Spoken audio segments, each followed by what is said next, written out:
Le ciel nocturne au-dessus d'Isfahan est devenu orange, puis blanc, puis orange de nouveau. Et il a continué de brûler pendant des heures. Ce qui avait commencé comme une seule frappe est devenu quelque chose que des témoins ont décrit comme n'ayant rien à voir avec tout ce qu'ils avaient vu de leur vie. Explosion après explosion après explosion, chacune alimentant la suivante, une réaction en chaîne de feu et de destruction qui a illuminé pendant 4 heures d'affilée l'une des villes les plus importantes d'Iran. Les vidéos sont extraordinaires.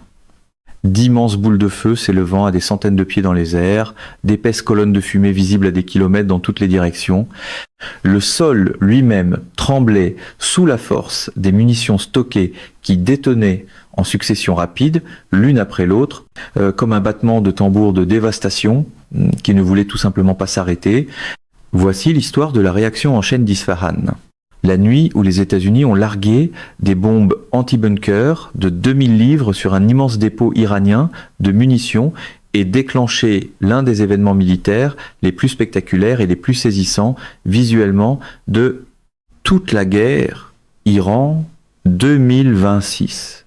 La nuit où les explosions secondaires ont continué, encore et encore, pendant 4 heures sans interruption, la nuit qui a révélé en temps réel à quel point les stocks d'armes de l'Iran étaient réellement énormes et profondément enfouis. Et la nuit qui a changé les calculs stratégiques de tous les analystes militaires qui suivaient le conflit. Aujourd'hui, nous allons tout décortiquer. Qu'est-ce qui s'est exactement passé à Isfahan? Quelles armes ont été utilisées et pourquoi? Ce que la réaction en chaîne des explosions secondaires nous dit sur ce qui était stocké à l'intérieur de ce dépôt. Quelle est l'importance stratégique d'Isfahan pour la machine militaire iranienne? Et ce que cette frappe signifie pour l'évolution plus large du conflit entre les États-Unis et l'Iran. Parce que l'histoire d'Isfahan est plus vaste, plus profonde et plus lourde de conséquences que la plupart des gens ne réalisent. Avant d'entrer dans l'explosion elle-même, il faut comprendre pourquoi Isfahan a été visé, parce que c'était pas un choix aléatoire. Isfahan n'est pas n'importe quelle ville iranienne, c'est l'un des sites militaires et industriels les plus stratégiquement importants de tout le pays. Et comprendre cette importance est essentiel pour comprendre pourquoi ce qui s'y est produit a envoyé des ondes de choc dans les milieux militaires du monde entier. Isfahan est la 3e plus grande ville d'Iran, avec une population d'environ 2-3 millions de personnes. Elle se trouve au cœur de l'Iran, au centre sur le plan géographique, importante sur le plan historique et essentielle sur le plan militaire. Depuis des décennies, Isfahan sert de centre névralgique au complexe industriel de défense de l'Iran. C'est là que l'Iran fabrique des choses, entrepose des choses, développe les systèmes d'armes qui forment l'ossature de sa puissance militaire. La ville abrite la base aérienne militaire de Badr, l'une des installations les plus importantes de l'aviation iranienne.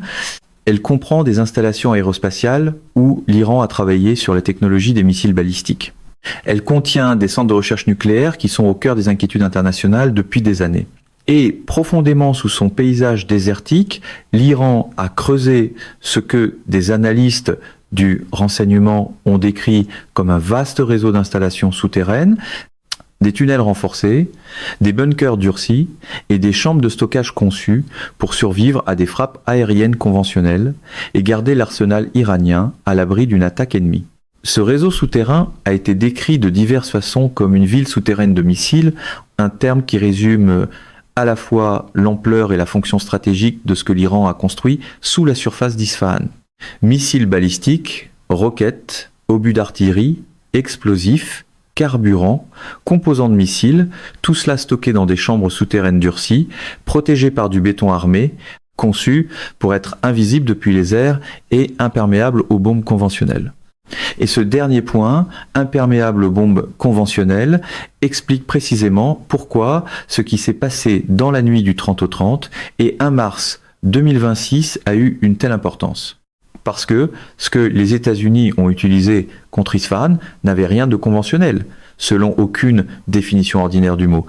Le Wall Street Journal, citant des responsables américains, a été le premier grand média à rapporter les détails de ce qui a frappé Isfahan. Les armes utilisées étaient des bombes anti-bunker de 2000 livres, Plus précisément, des munitions pénétrantes conçues pour un seul objectif, et un seul, percer le béton armé, l'acier durci, des mètres de terre et de roches compactes, puis atteindre des cibles enfouies profondément sous terre avant de détonner.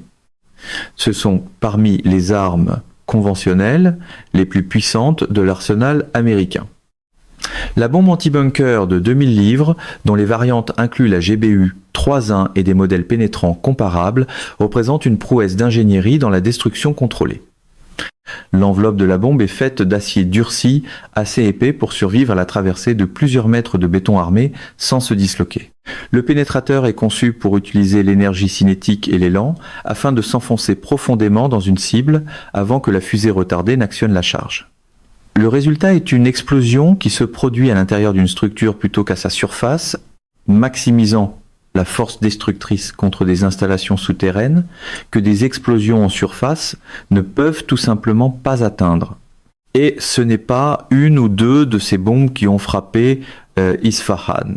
Des responsables américains ont décrit l'utilisation d'un volume élevé de munitions anti-bunkers. Vague après vague de pénétrateurs de 2000 livres frappant le même complexe cible.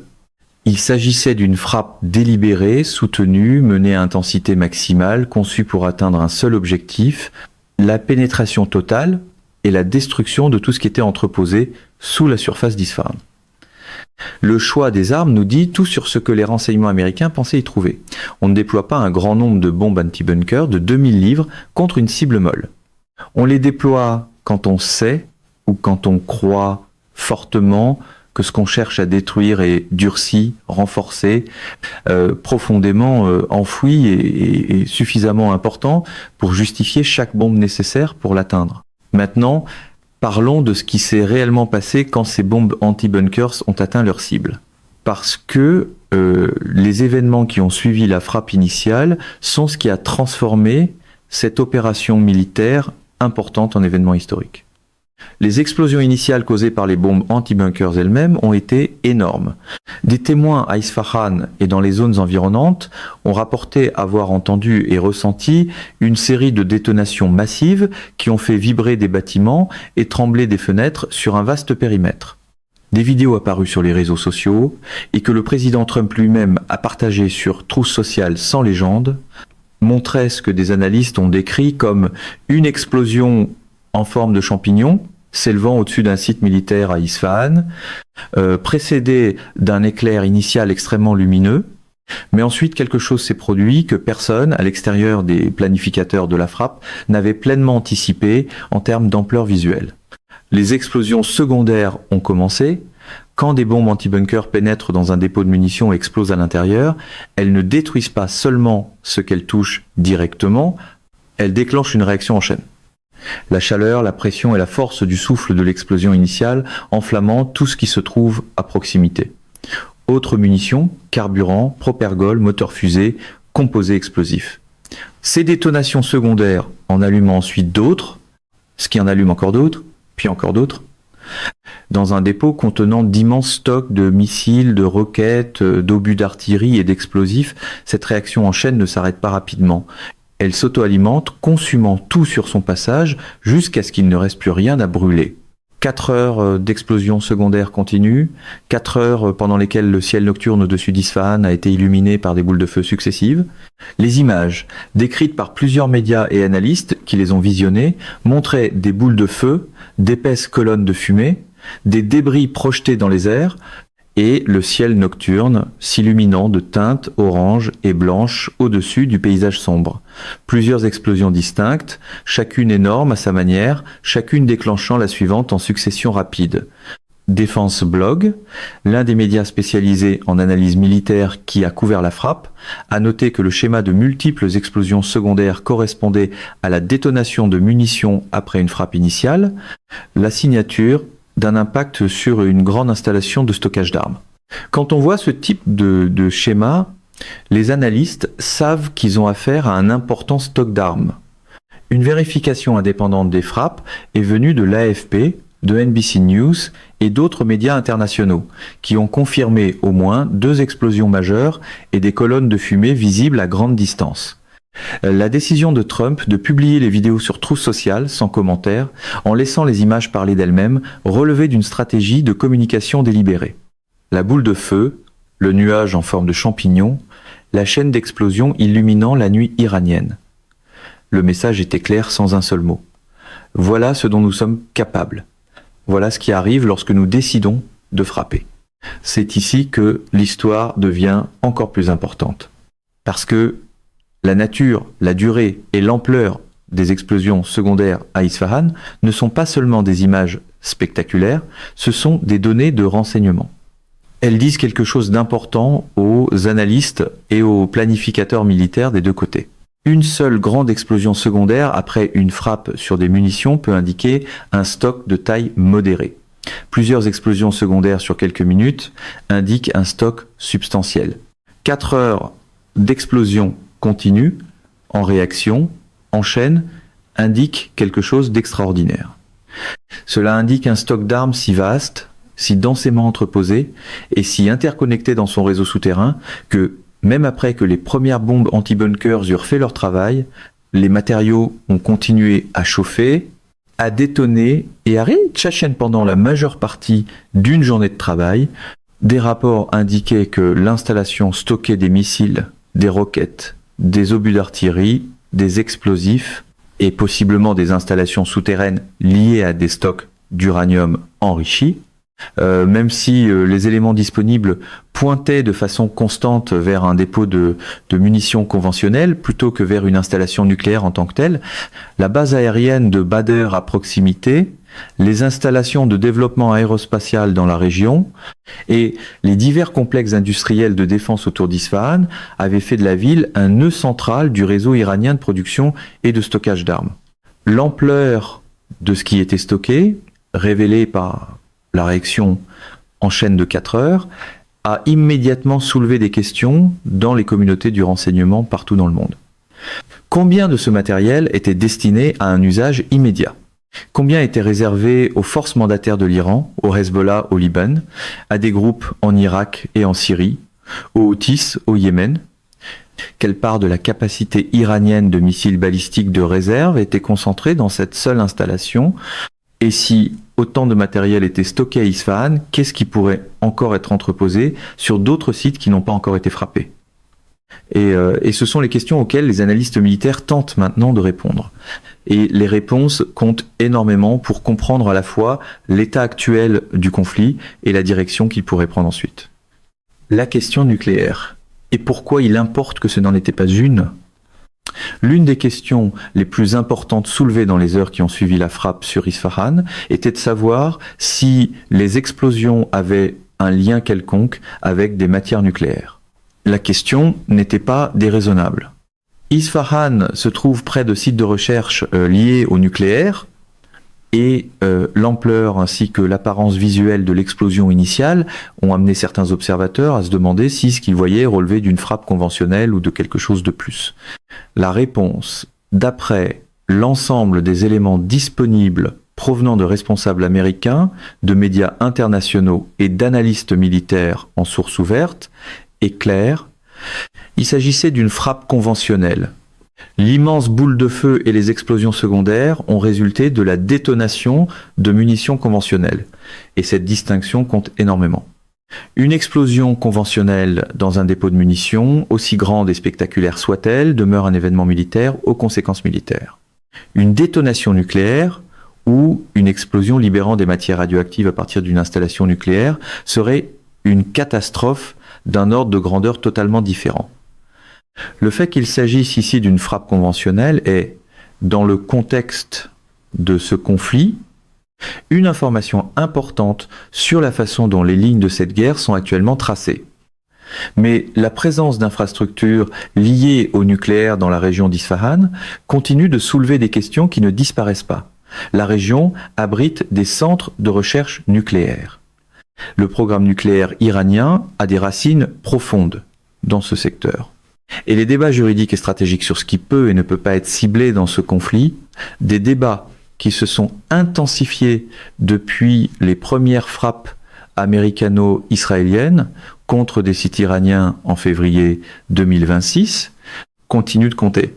L'importance militaire de la frappe contre le dépôt de munitions d'Isfahan va bien au-delà de la destruction immédiate des armes entreposées.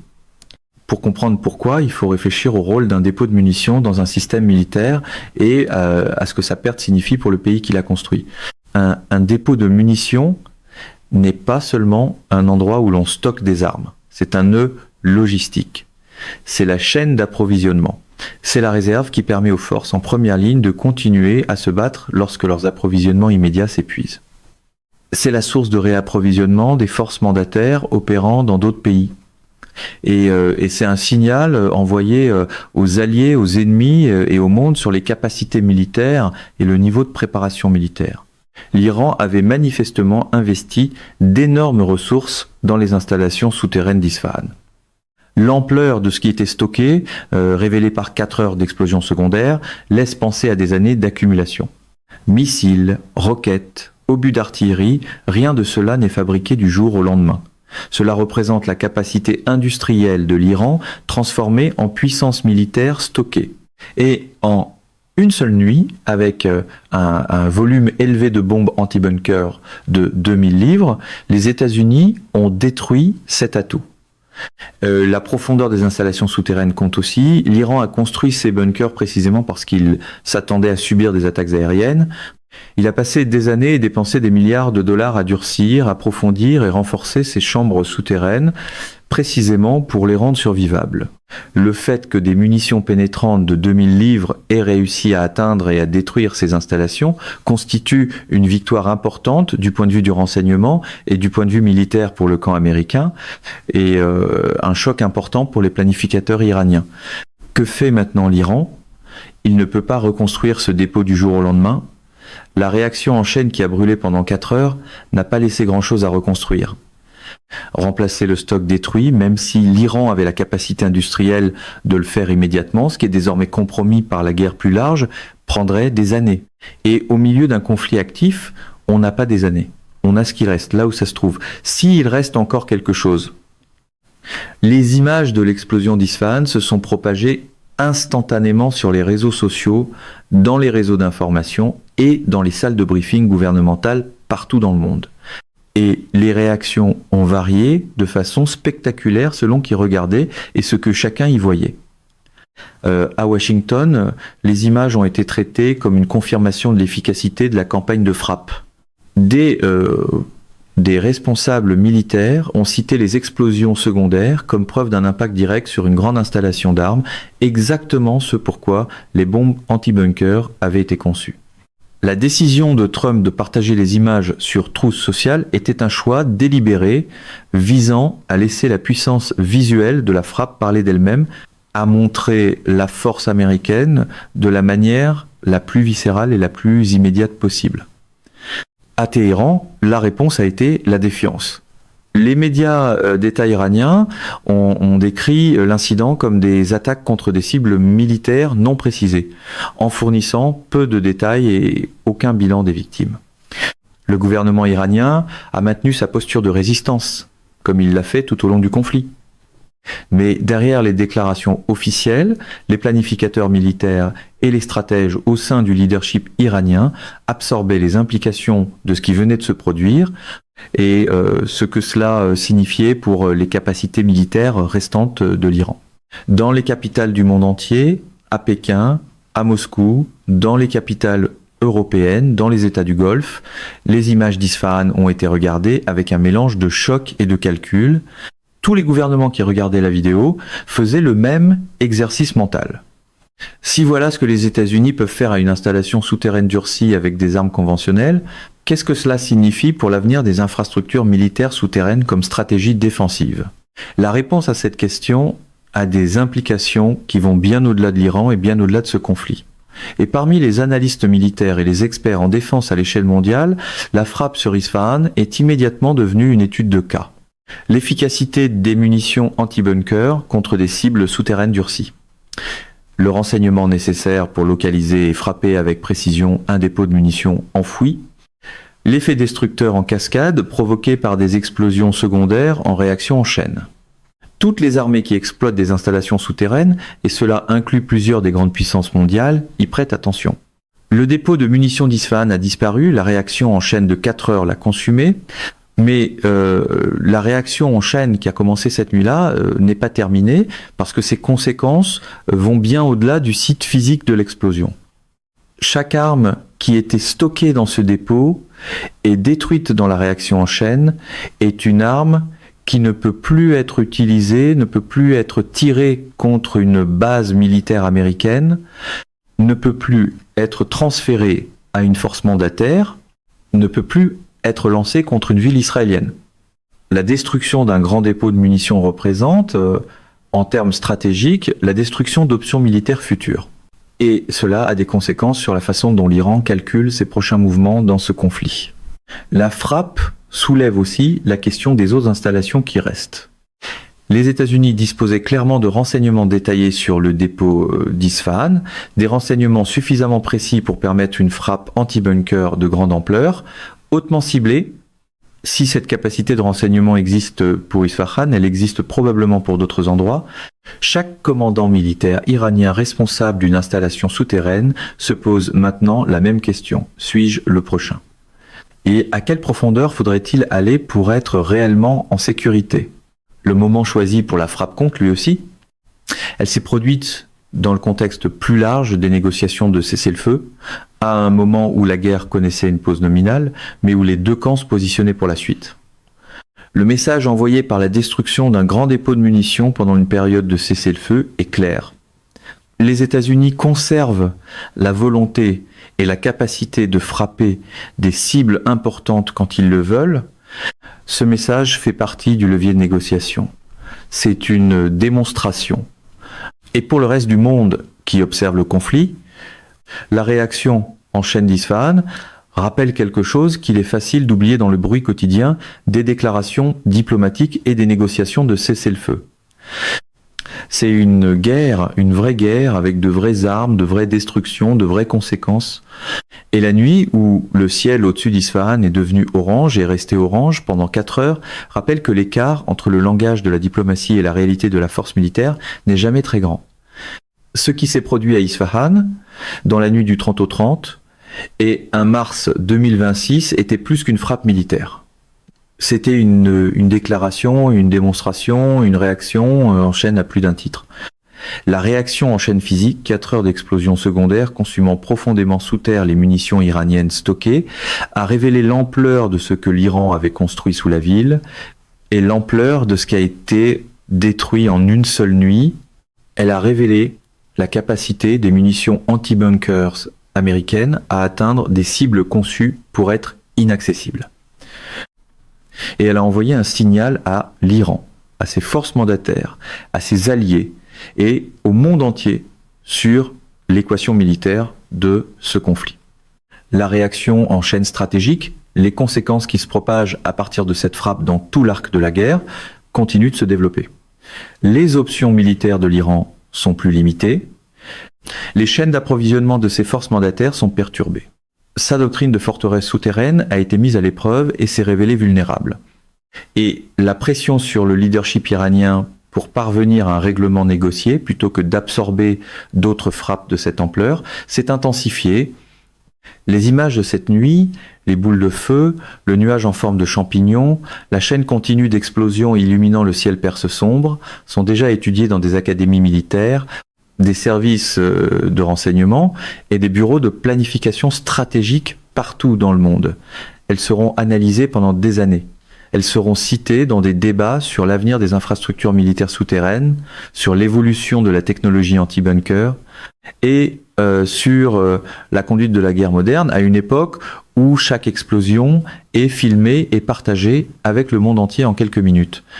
Mais au-delà de l'analyse militaire, au-delà du calcul stratégique, au-delà des implications géopolitiques, il y a au cœur de cette histoire une réalité humaine, simple et brutale. Une nuit de la fin mars 2026, le ciel au-dessus d'une ville de 3 millions d'habitants a brûlé pendant 4 heures. Le monde l'a regardé se produire sur ses téléphones en temps réel en se demandant ce qui allait suivre. La réaction en chaîne d'Isfahan n'est pas terminée. Elle change seulement de forme, du feu et de la fumée, vers la politique et la diplomatie, de la destruction physique vers la conséquence stratégique, d'une seule nuit d'explosion vers une longue série de décisions qui restent à prendre. La chaîne continue et le monde continue de regarder. Mesdames et messieurs, notre émission d'aujourd'hui s'arrête ici. Nous vous invitons à partager votre avis personnel dans la section des commentaires ci-dessous.